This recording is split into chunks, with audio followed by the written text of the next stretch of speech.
Hindi naman talaga halata, Madi, na sarap kaming tatlo. Kung nahihirapan kang magpakain sa kanila ng purong kalabasa, aba Madi, bukan mo na rin to sa mga anak mo.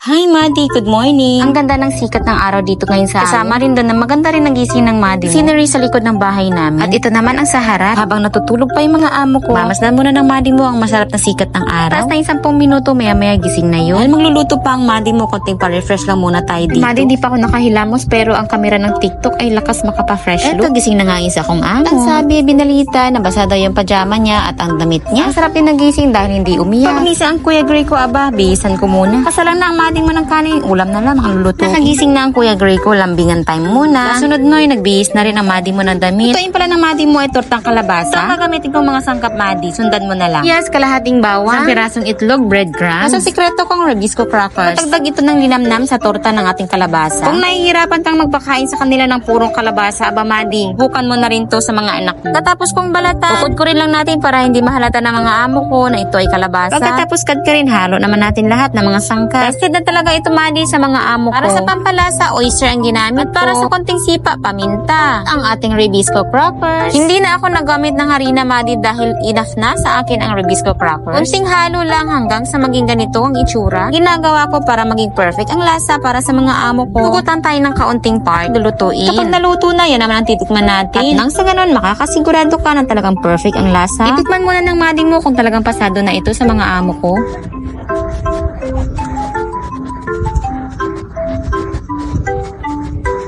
Kung sa alat at linamnam, aba, pasok na para sa akin. Ikaw gumamit ng breadcrumbs, pwede rin hindi. Pero gumamit ang Madi mo nang sa ganun ay madagdagan ang crunchiness ng ating kalabasa.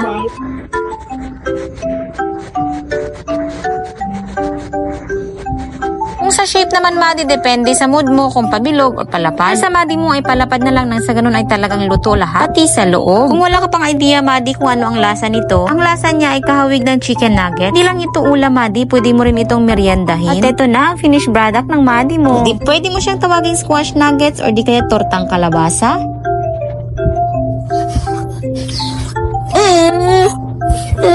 Hanap? Ha? Wow. Sarap? Ilan sabi? Nani? Nani? Wow! Usasaw.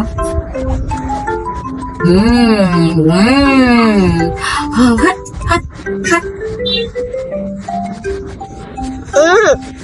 Hindi naman talaga halata, Madi, na sarap kaming tatlo. Sa lasa mo yung linamnam ng Bombay at saka bawang na may kaunting anghang at linamnam ng Rebisco crackers na akala mo may karning sahog. Diba hindi halata ng mga amo ko na kalabasa ang kinakain nila? Maya-maya dumating ang naglalako ng kakanin. Kung ba, Madi, na taga-kabakan pa tong mga to. Regular na sila naglalako dito sa bahay namin. Ito mga amo ko ay nagsisituro na kung saan ang gusto. Bilang suporta na rin sa kanila, Madi. Dahil lang susumikap sila ng marangal sa buhay. Madi, maraming salamat sa pagsama sa amin ngayong araw. Bukas ulit, ha? Follow for more. See you.